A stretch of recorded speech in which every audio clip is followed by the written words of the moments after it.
Voting is open. It opened a couple days ago. So I guess what I want to ask you is, who do you think deserves to go to Yes, the... sir, there she goes. Hello and welcome to episode 276 of Section 138, a sweep of the New York Mets, the first sweep of the Mets in franchise history. Bryson, how are you? I didn't know that. I mean, I'm doing good, but Yeah, that's a pretty cool stat. The first time they've ever done that. I mean, this team needed something like that. I think we were all, or you and I predicted 2 out of 3 this weekend, which would have been great. But I mean, coming home from this short road trip, sweeping the Mets, and I guess a team that's in a kind of a similar situation, but now probably a little bit worse. That is really good to come home from that. And of course, the team continues to inch closer to what we saw back in April. Vladdy's starting to break out and showing more signs of it. The starting pitching was great all weekend.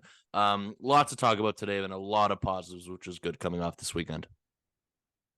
Yeah, I think the most encouraging part of this entire stretch for me is the fact that it is coming against like teams that are competent. They're good teams. Like obviously none of them are playing particularly well right now, but you go back to Minnesota, like top of the AL Central, they're a good team, a competent team. They know how to play baseball. They have the guys who can beat you on any given day.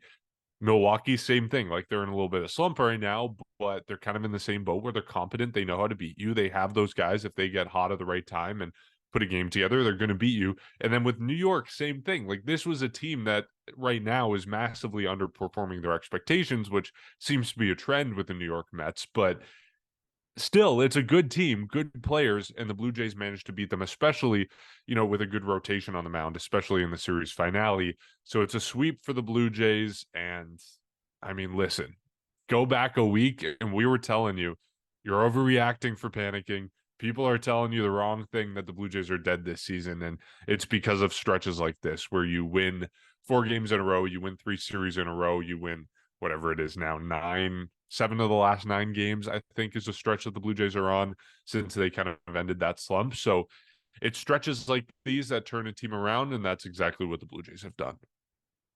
100%. I mean, as well, 7-3 over their last their 10 as well. So they pretty much, since that whole debacle near the end of May, they've turned things around in June, and I'm glad that they were able to carry it over with them as well in this short 3-game road trip, which was just bizarre over the last couple of days with how the schedule has worked. But I mean, yeah, I mean, I go back to Friday night with Chris Bassett, just the circumstances, knowing what was going on in his life with his wife in labor, and the fact that he was still planning to pitch. And of course, right after that, he got back with plenty of time on a private jet home. Just knowing all that in your head, though, you got to be really strong mentally to be able to pitch the way he did. I mean, he pitched so good in 7 2/3, 8 strikeouts.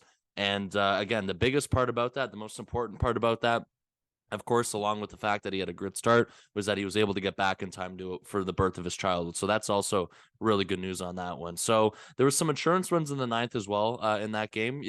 I think the one, maybe not a nitpick, but the one thing I still notice is that this team is still playing better, but it just feels like they need more big hits. They need more big moments. And maybe on today in game 3 on Sunday, that kind of was the start of something, of course, with Brandon Belt being clutch late in the games. But other than that, I mean, game 1 and 2 were very, very short or very low scoring for this team. So it was the 2 insurance runs in the ninth when Varsho homered, and then of course Springer had the leadoff homer in the first. So those were the only runs in game 1. And then in game 2, with Jose Barrios pitching, continuing to pitch really good, 6 great innings, allows 1 run, strikes out 6, and he's been on a roll too. His ERA is now down to 3.66.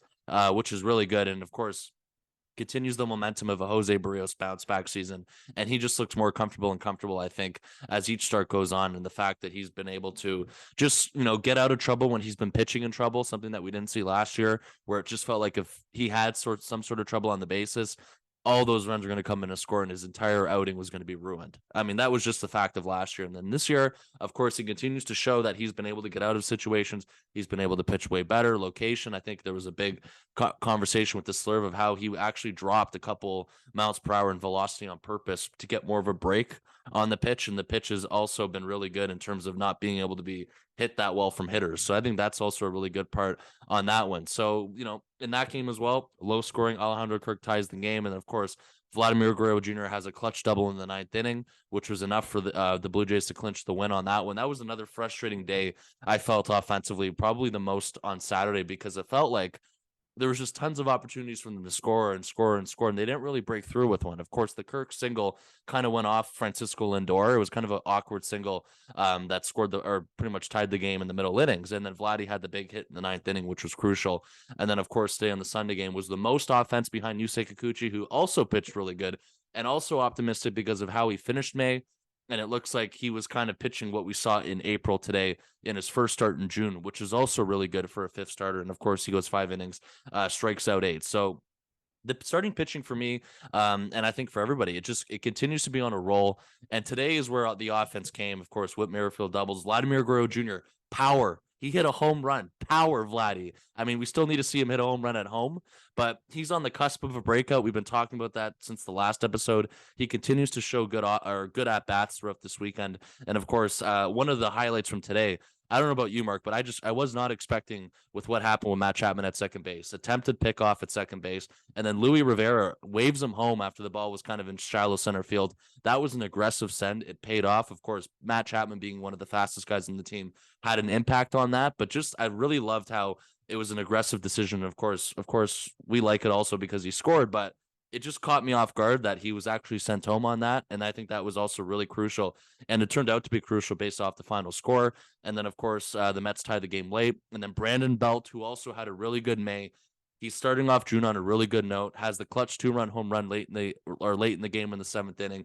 And that was enough after the Blue Jays had a 4-0 lead and lost it. That would have been frustrating if they weren't able to win that game today on the Sunday because of the fact they were up 4-0. It was a game that they should have had, and they did have. And of course, Brandon Belt, the captain, the MVP chancer in the dugout with him now, he had a really clutch moment for this team late in the games. And that's what we need to see more of from the offense. We haven't seen it consistently. So that's the one whole, I guess, nitpick I have from the weekend, that we need to see more of the big runs, the big moments. And of course, we're starting to see it a little bit more. They just need to be consistent with that because, of course, once they figure that out and how the starting pitching has been going pretty much for majority of the season, despite a couple of people, that's a really good baseball team, and that's really a very big difference as we see what this team's doing now. 7-3 over the last 10.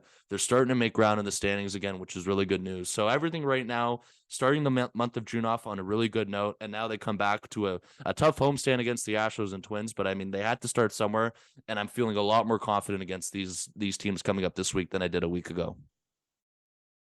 Yeah, for sure. Just to put Brandon Belt's recent success in context, these numbers don't include his game today, in which he hit that kind of game-winning home run for the Blue Jays and brought it home and made sure that they could indeed sweep the game. But excluding today's game, first 18 games of the season, he was hitting 161. The next 24 games, he's hitting 353, a slash line of 353, 500, 515.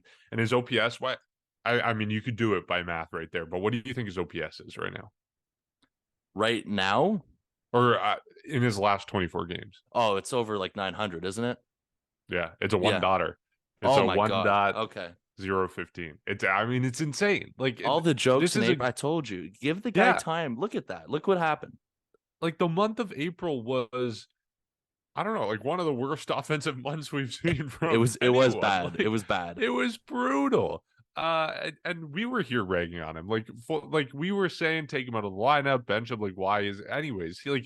He came around. And he's making us all look stupid and making us all very grateful that he's on this team. And yeah, the chance of MVP from the dugout, I've heard people calling it MVB, most valuable Brandon, which of course is very true for the Blue Jays right now. He's turning into kind of a secret tool for them. And when you factor in the fact that he's a lefty, when you factor in the experience he has and what he does for the team behind the scenes in terms of clubhouse culture, in terms of kind of steadying the ship and being that veteran influence, like you can't speak his praises enough for what he's done with this team. And honestly, like I know this type of trend is not going to continue over the course of a full season. Like he's going to get cold eventually. We're going to see him kind of bottom out and hopefully not get down to the same sort of low he was in April. But I think like this is what the Blue Jays needed. Like he's going to go through cold spells, but you just need these hot spells to kind of outweigh it and make sure at the end of the day you're average.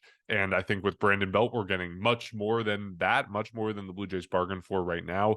And hopefully he can continue and prove us wrong again, that he's not going to regress and he's going to keep up this hot streak. Another guy, you mentioned him, is Vladimir Guerrero Jr. Finally getting some power in the series finale, hitting that long, elusive home run. He's still searching for his first home run, and we'll see if we get that against the Astros this week. He's got 4 games to do it, and then another 3-game set over the weekend that the Blue Jays are home for. So we'll see if he can pull it out then. But I guess my question to you, do you think he's turning around? Like, do you think he's figured something out this season? Like, just to give you his splits, last 7 games, he's hitting 286, on base percentage of 355. That's compared to splits of 234 and 290 OBP over his last 15 games. So he's improved just over his last 7 games. Do you think this is finally the turnaround we've been waiting for? I mean, it feels like it's coming at a really good time to say that. I mean, I talked about with you the last episode from the last short 3-game homestand that they had. There was lots of times near the end of the series where he was hitting fly balls, but they were really deep and he was just missing out of home runs barely. I mean, it felt like that was close ever since his uncle came in and was working on a swing like that. So there was some, moment of optimism, I think, against in that Brewers series. And the fact that he was able to carry it over, it's just, for me, it's insane though, still how he hasn't hit home run at home. And for me, it feels like it has to happen at some point this homestand. I just, the way he's starting to play, I mean, and I think at first too, it was starting to just make sure he was getting some solid contact and getting on the bases. Cause I mean, you talk about what happened over those last couple of weeks. He was lost. Like, he was swinging at everything. And that went against this is what we talked about. It went against of April, where he felt like he wasn't chasing, he was getting on base and everything. He just was lacking power in April. And then May, it fell apart for him, mentally, mechanically. He was rushing a swing and everything like that. Mentally, it was just a disaster. And, ever since his uncle came in, it feels like he's slowed his swing down, which is really good. And now we're starting to see, of course, the good contact. And then now what's coming out with it is that there's some power with that. So we've been seeing it throughout the series as well. He's had a lot of flyouts too. And we know that usually when Vladimir Guerrero Jr. is slumping, there's a lot of ground balls that come with it. I mean, and the fact that he's adding some flyouts to it, I think the power's coming.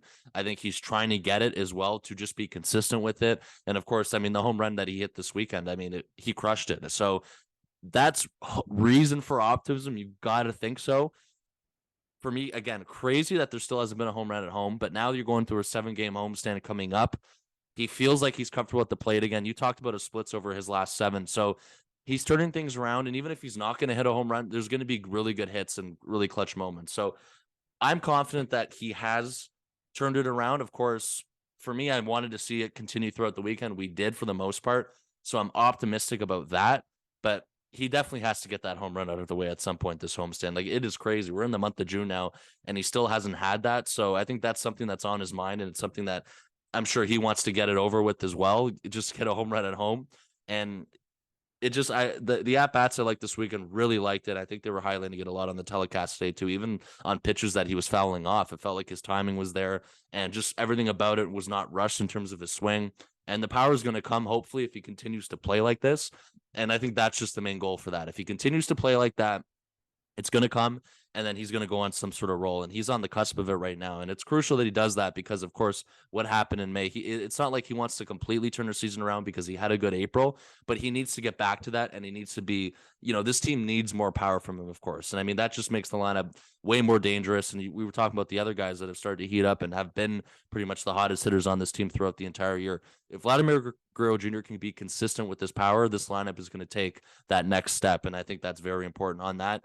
And it just feels like you can be confident at this moment in time that he is on the cusp of a breakout, and we've already seen the beginning of it.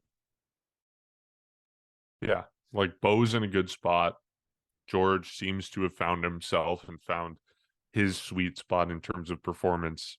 If what we're seeing from Vladdy is real, if it's sustained, if he can find that power, if he can find some level of consistency, which hasn't really been there this season outside of, I guess, the first couple of weeks of the year, like, as soon as you get those 4 guys clicking, including Brandon Belt in that conversation, because right now Brandon Belt is in that conversation, look out. And that's what we're kind of gearing up for. The Blue Jays have been picking up momentum, and it seems like slowly, series by series, we're getting closer to that golden vision of a top 4 in the lineup that is just going insane all at once. And it seems like we are so close to that. Like, the one piece that's off seems to be like Vladimir Guerrero Jr., and hopefully this series was getting a little bit towards that.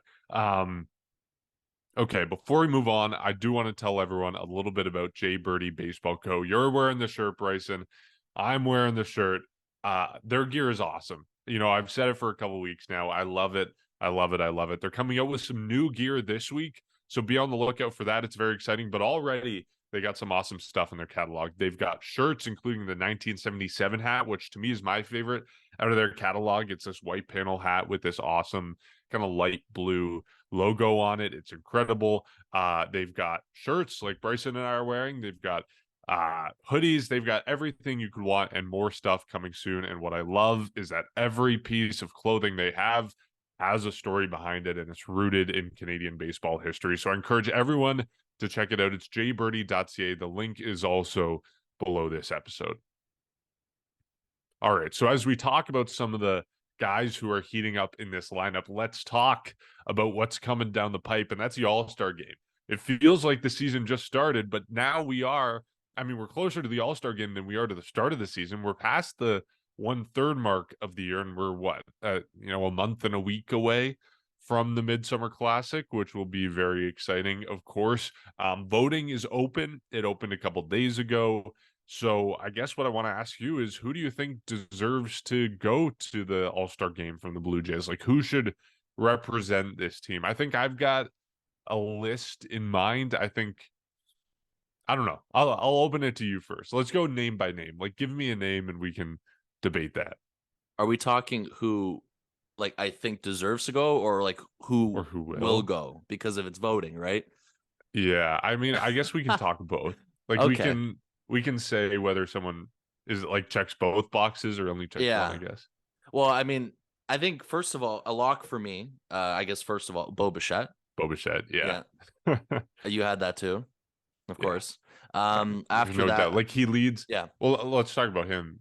Yeah, go ahead. Praise on him because he deserves it. Like, he leads. Okay, I don't have the active stats ahead of me. This was a couple days ago, but he led the American League in hits again. Here, you talk about him for a second. I'm going to find the stats because it's ridiculous how many categories he leads right now offensively. But yeah, you're right. He does lead in hits as I'm looking. And of course, I'm sure he's up there in average and everything like that. It's just because of what happened. I mean, we saw this breakout in September in terms of the tear he went on. There you go. If we're ready. So this was June 3rd, so yesterday, but he led the majors in hits. He led the American League in total bases. Yeah. Led the American League in multi-hit games, in batting average, and was named to MLB's Team of the Month. So that's hits, total bases, multi-hit games, and batting average. Ridiculous. And that's like among all of shortstops. And he also leads in OPS. He leads in... That's everyone. That's everyone. Exactly. He leads all of baseball. Yeah. And even home runs too among shortstops, stuff like that. Like, it's got to be a lock that he's starting for the American League on shortstops. If you just look at the rest of the American League East, I mean, there's lots of good shortstops out there. I think Wander Franco is another guy that's a runner-up. I mean, Jeremy Pena's had a slow start to the season, but he's playing a little bit better over the last couple of weeks, and Bo Bichette's been pretty much playing good from the start. So for me, it's a runaway that he's starting at shortstop.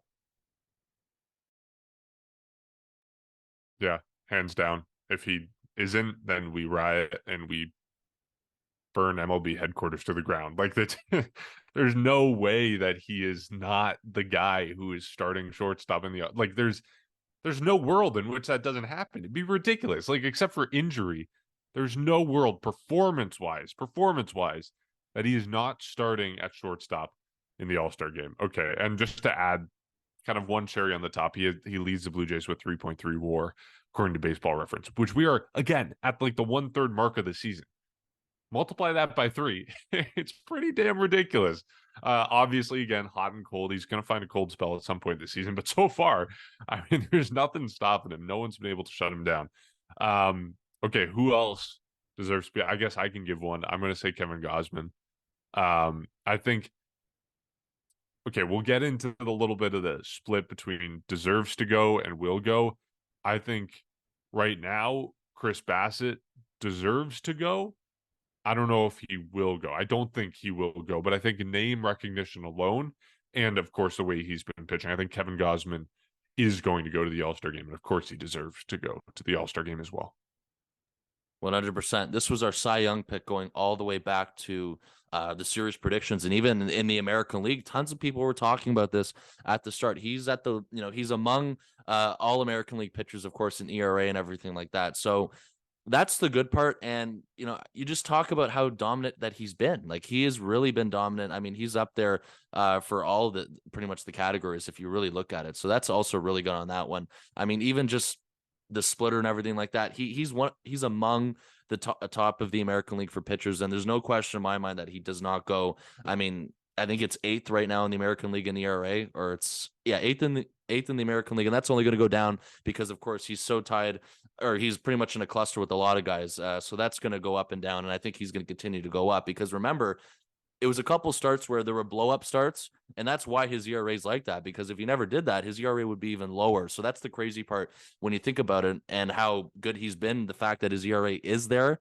after a couple blow up starts. But for me, yeah, he's a lock in terms of that. I think Chris Bassett's trending towards that direction too, which is really good. I mean, I'd love to see if he can go, or I think we'd all love for him to go. I think we're kind of on the borderline on that if he continues to pitch well, though, of course, throughout the month of June and into July, the odds are only going to increase. But I mean, the pitcher that he's been as well, especially the start of May when he's really turned it up.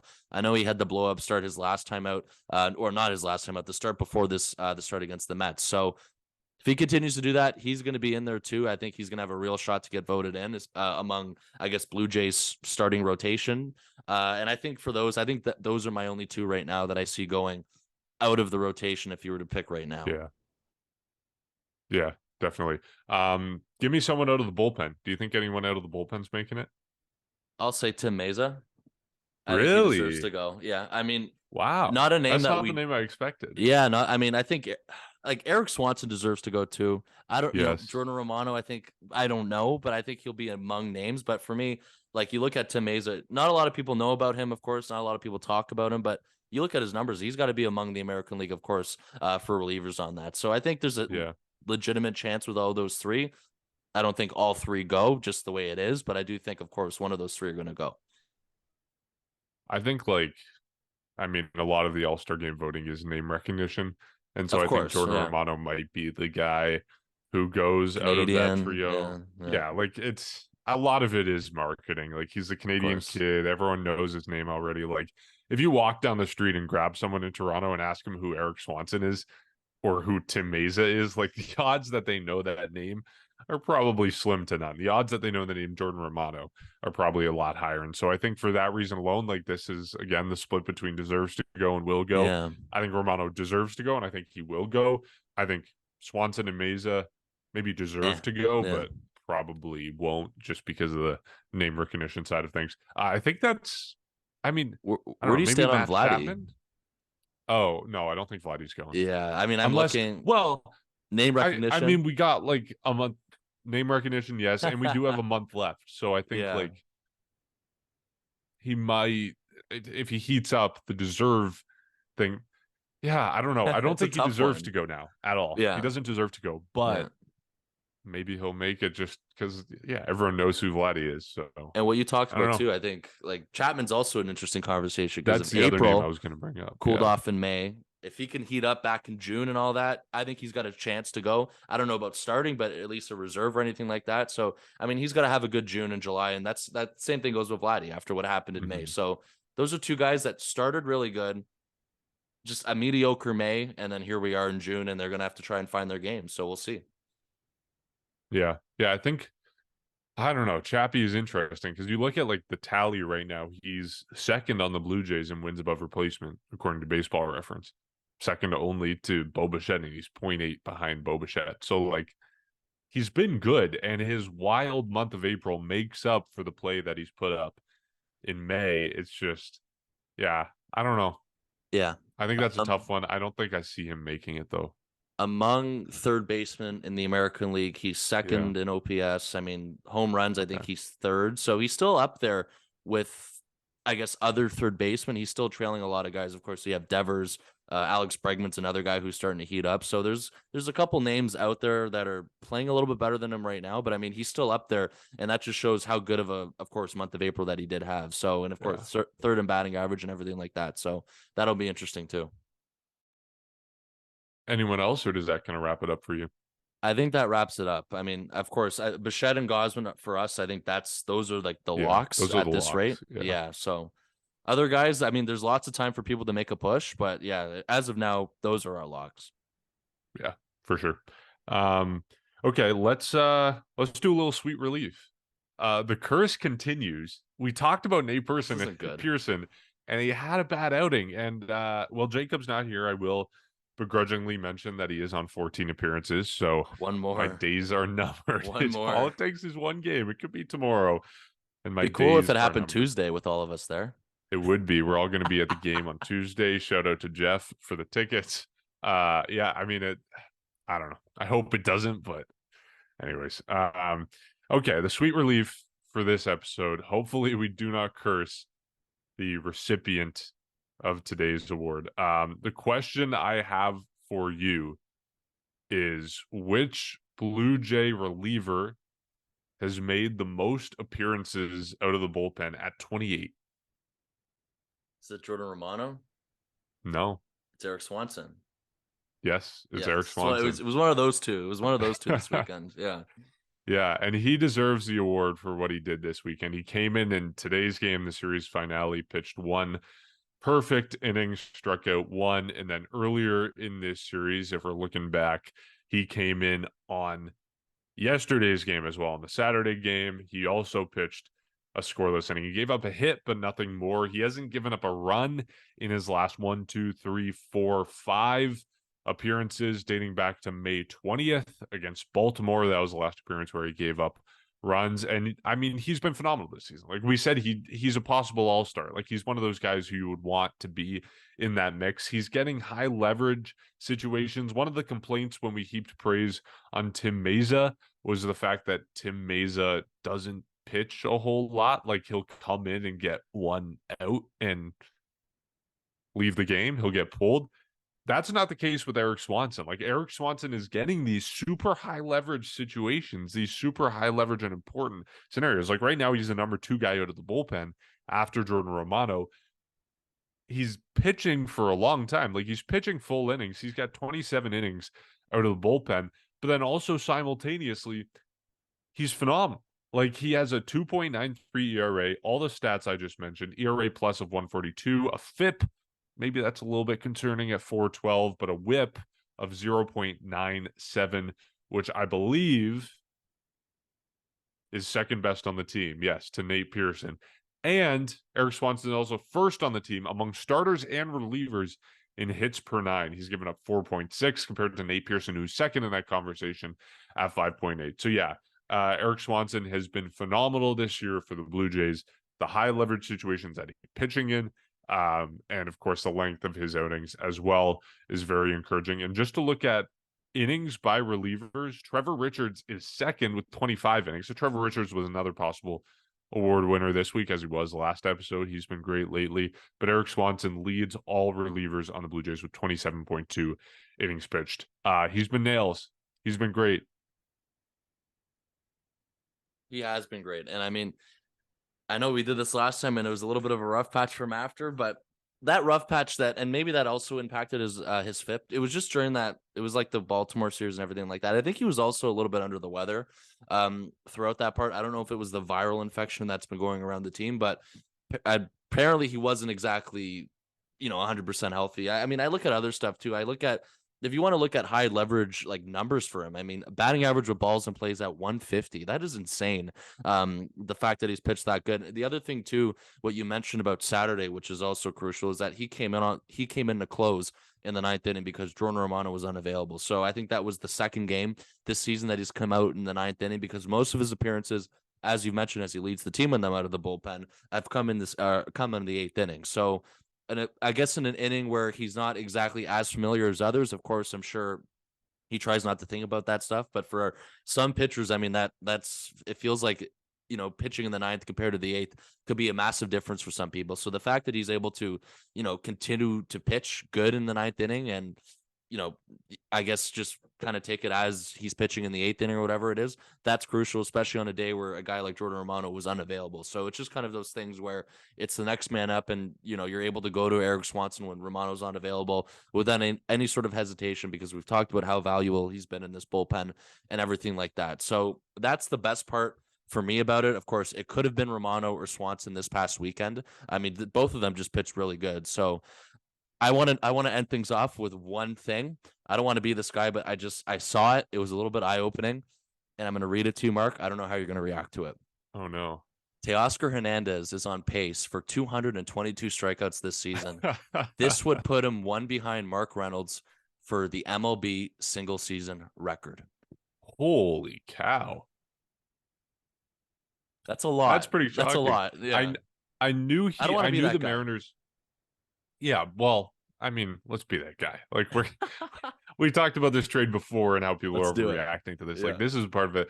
Yeah, like I knew how much of a problem strikeouts were for the Mariners this year, because I had seen a stat earlier today that Teoscar Hernandez led the American League in strikeouts, and I think it's 4 of the top 5 hitters in the American League in terms of strikeouts are Seattle Mariners. So it's a huge problem for the Mariners this season, but I didn't know the historical context of all that. And like, yeah, this is what we talk about. Like when you look at the on fire offensive numbers and you look at all these things with the Blue Jays trades lately and say, yeah, Teoscar Hernandez has been better, or yeah, in the Dalton Varsho case, like Lourdes Gurriel Jr. and Gabriel Moreno have been better. Like there's a bigger picture than it may seem on the face of it. And this is part of it. Like the Blue Jays have someone in Eric Swanson who's become their second best reliever. Maybe like it's muddled right now because there's so many good relievers for the Blue Jays, but you could argue that he's their best reliever right now. The amount of high leverage situations he's been put in, and he's passed with flying colors.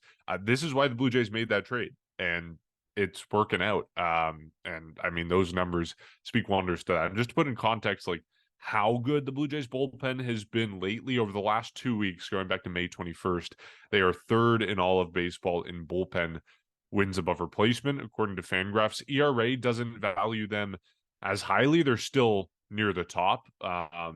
Just to pull up the stat, they are 6th in baseball in bullpen ERA over the last 2 weeks, so still elite. But yeah, it's been a very pleasant surprise, the amount of guys who have come out and really dominated. Like I know we were really confident in Eric Swanson. I think I picked him before the season to have the lowest ERA out of the bullpen, but there were a lot of concerns with him as well, like the usage of Eric Swanson in the wildcard game and how Seattle didn't want to use him at all towards the end of the season. Like there were concerns there, and it's been really refreshing to have him enter the season and have him be phenomenal. And the same thing goes for guys like Nate Pearson and a guy like Trevor Richards, who have kind of come out of nowhere and really dominated and impressed and become a huge part of this bullpen almost overnight. And so, yeah, I don't know.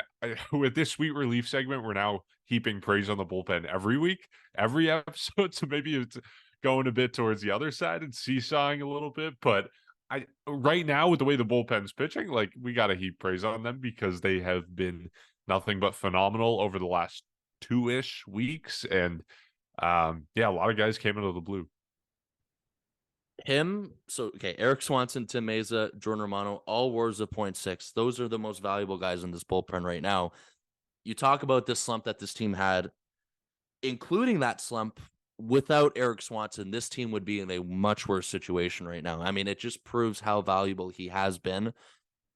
Again, I don't want to completely talk about the trade every single week, but like you talked about, this is why they did it. He's continuing to show this. And as much as there's been a short history of jinxing pitchers a little bit, at least it hasn't been, consistently. It's kind of like a blip on the radar. And I mean, you look at this weekend overall, it was only 2 earned runs from the bullpen anyway. So this bullpen had a really good weekend. Just the pitching overall, pretty much since that Brewers series, has really turned the corner. And even throughout their slumps, I mean, starting pitching was good for the most part. It was just, of course, the same situations and the same problems from the hitting. So I'm glad that stuff's been able to continue to be good.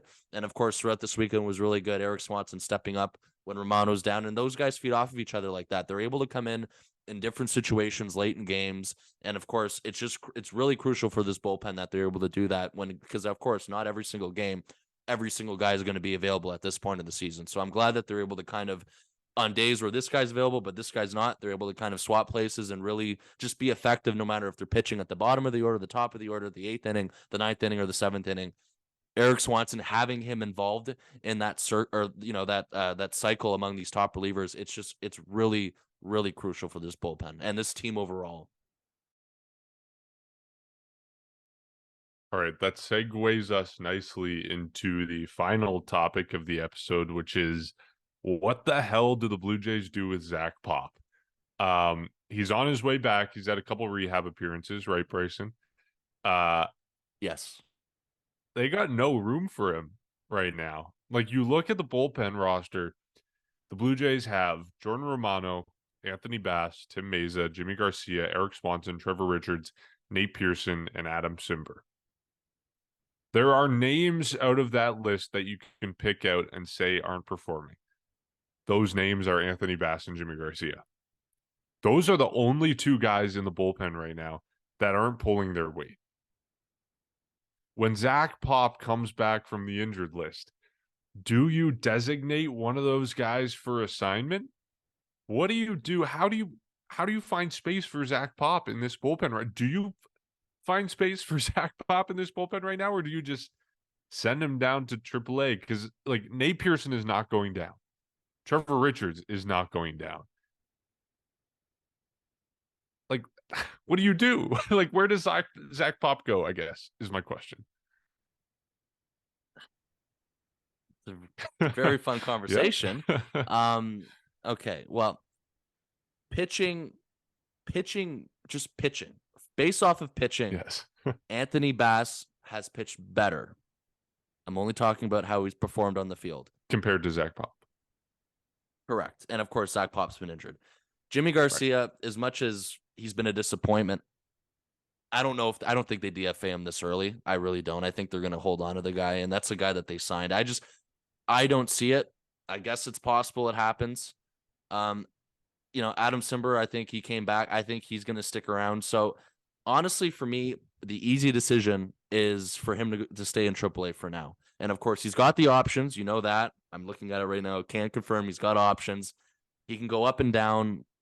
It's just for me right now, and it's not really against him. I think it's just a lot of it's a numbers game right now because of the fact that you were talking about. Nate Pearson proved his point when he came up and made his case that I'm staying here. And regardless of when Zach Pop comes back, it's going to be somebody else that goes. And Trevor Richards has done the same thing like you were talking about.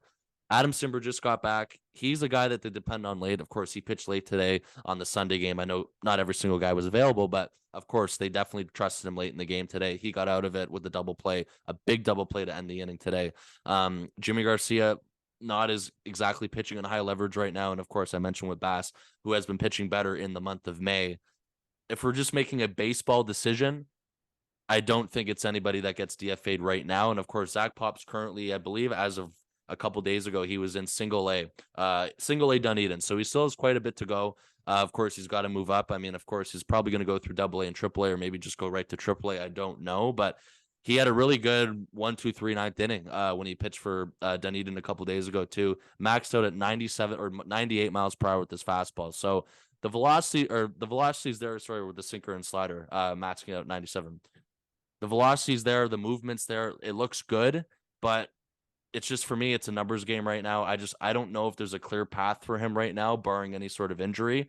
It's definitely a difficult decision to make. And if they are going to bring him back in, then yeah, one of those guys is going to go. And if anyone's going to go in the event, he's placed right back into the bullpen. Out of those three, the only guys I can see, being considered to lose their job would be Bass, Garcia, or Simber. Not in any particular order, of course.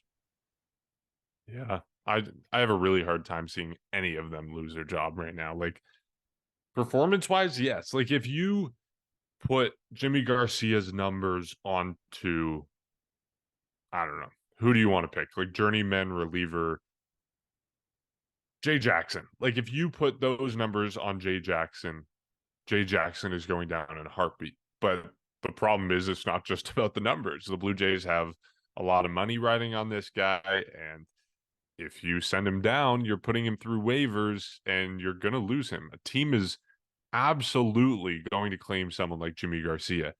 And I mean, I think it's less likely a team claims someone like Anthony Bass, but I think a team would probably claim Anthony Bass the way he's pitched in previous seasons. He's absolutely getting claimed off waivers.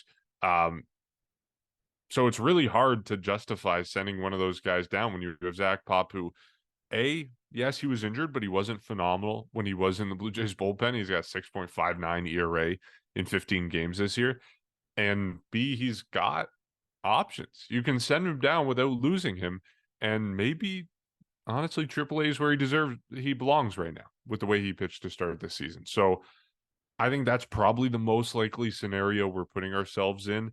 I mean, there's also the possibility that there's another injury going on, that once Zach Pop is back, they send another guy down. That's in the realm of possibilities. Another fun can of worms to open is there is a trade deadline in less than 2 months. And if the Blue Jays are trying to add in the bullpen, which most teams want to do at the trade deadline, like, where do you do it? Who do you get rid of? Like that, it opens up the exact same can of worms.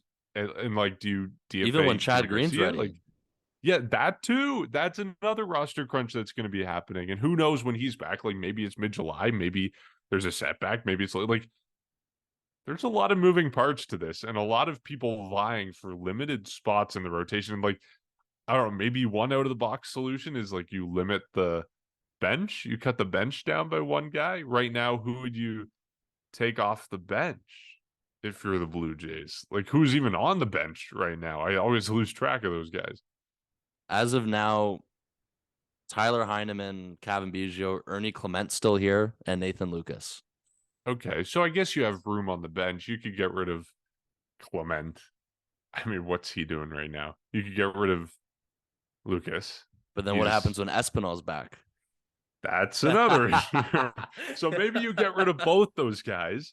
You bring back Espinal, and then you're running with a little bit of a shorter bench, but you got an extra arm out of the bullpen. But then that also creates the issue of like, the Blue Jays starting rotation has been good. Where are you pitching all these guys? Like you got. What like about when 4 Hyun-Jin innings Ryu's ready? Oh, geez, my brain's gonna explode, Bryson. Oh, I know. I'm just trying to make it worse for you now. That's all. But I guess the good thing about all of this is that there's no such thing as too much depth. Baseball has a way of evening itself out, and I'm sure when some of these bridges get to the point of needing to be crossed, there will be some miraculous happenstance occurrence where someone gets injured or someone stops performing well or whatever it is. Like, that's always going to happen. But right now, just looking ahead, like the way things are going now, it's a bit of an embarrassment of riches for the Blue Jays. Or I don't know if maybe that's not the right word, but like it's a very tough situation to game out. Like, who do you get rid of? It's impossible to decide. Yeah, I mean, of course, performance is going to be a key factor, like you're talking about. So unless there's some sort of, miraculous turnaround for one of these guys, and I guess one of those guys that I named, we'll see what happens. But yeah, I mean, it's still kind of, if it feels still, as much as it's less than 2 months away, premature about deadline talk. But I mean, it is going to happen sooner rather than later. Eventually, the Blue Jays' needs are going to start being highlighted. There's going to be lots of talk. Chad Green, as of now, is coming back, which is going to feel like a trade deadline acquisition. He's on target as of May 30th. I think he was throwing live BP in Dunedin. So we're starting to get closer to live BP. And then once that happens, I think the next step, it might be closer to getting into some rehab games at some point. But of course, they don't want to rush him. The same thing goes with Ryu. I mean, both as of now are on schedule. So, I mean, that's going to be interesting with the bullpen if they're going to go out and get another guy on top of Chad Green coming in, depending on how much they really want to elevate this bullpen. Of course, those guys that I mentioned, if those performances continue to disappoint going into July, then I think any three of those guys that I mentioned earlier, I mean, it makes it, I think the chances of them not lasting in some sort of move increase. But of course, it's still early in June. Give them the benefit of the doubt that they still have a chance to pitch, or turn their seasons around. And I'm referring more to Garcia and Bass if they're still here. So that's what I'm referring to more. But yeah, it's interesting. I mean, Santiago Espinal, a lot of talk about, should he be moved for some sort of pitcher at some point? I think that was an early season talk or a spring training kind of discussion. I don't know how many people were in favor of that, but there was definitely a certain number of people who brought that, I guess, discussion up. So, I mean, all stuff like that are going to be interesting. Kevin Biggio, I mean, at first he seemed like the no-brainer to get rid of. He's starting to play a little bit better over the last 7 days. Of course, his overall numbers still don't look good, but I mean, you got to give him the benefit of the doubt that he's been performing over the last 7 days. So they are in a crunch right now, and it feels good to see all the depth that they have, I guess, on the IL and just the other options that they are going to have. Of course, starting pitching, a little bit of a different story in terms of what they have, and that has been discussed multiple times when we talk about a guy like Alek Manoah this year and other stuff around him. So it's a fun conversation to have. Still premature in terms of the performances of these guys, and I think we'll have a better idea by the end of June.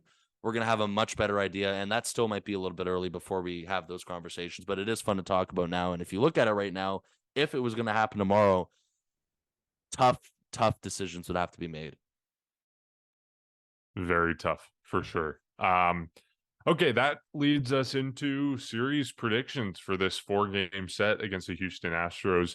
I am going to go first because going second has not worked out to me these past couple of weeks. I'm going to go with the Blue Jays split the series 2-2. It's a 4-game set. Game 1 is Manoah versus Brandon Bielak.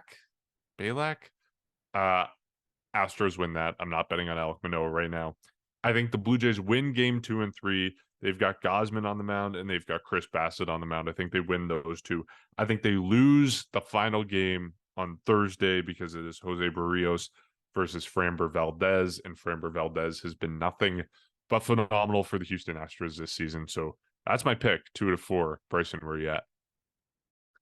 Well, I am happy to announce that 2-4 was not, or splitting was not going to be my prediction. Okay. I am saying 3 out of 4 they take down the Astros this week. I like the way they played this weekend, and of course the Astros are a couple games up on the Jays. If you want to look at record, but like I'm with you on the Monday game. I can't do it, and until we see it, I can't do it. With all due respect to Alek Manoah, Tuesday, Wednesday, Thursday, like you were talking about in terms of the matchups. I mean, Gausman, Bassett, and Barrios. I know Valdez is going to be a tough play, of course, on Thursday, but Jose Barrios continues to pitch well, and I'm going to give them the shot that they can get that done on Thursday. I'm most confident with predicting Tuesday and Wednesday with wins. Of course, we'll be there Tuesday. Should be fun. And it's going to be fun watching Kevin Gausman, of course. The last time he pitched against the Astros, it did not go well. And I'm sure he's going to want to, get some revenge and, some unfinished business that he has with the Astros. I'm looking forward to that. Chris Bassett, dad power. He's going to be back in action on Wednesday too. So it's a little bit of a risk. I'm not going to lie. The safe play is 100% a split, but it's time for me to continue to split or to make ground. So I'm going to try and do that, or I should say make the distance bigger. I don't know what Jacob predicted, so I'm gonna take a little bit of a risk this week. I've usually been playing it safe so far. Let's change it up a bit. Okay, I like it. I could see it happening. I don't think it's likely. I'm confident in my pick. The Astros are a good team, even if they haven't been totally playing that way this season.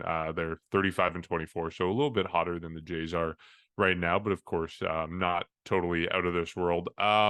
Jacob went 2-2. He went with a series split as well, except he's saying they win game 1 and game 2 and they lose game 3 and game 4. I'll tell you, I don't really understand this one at all. No, he's attached to Manoah still, man. He's still pinning his hat on Manoah, and there's no reason to. There's no sign of improvement at all. It makes no sense.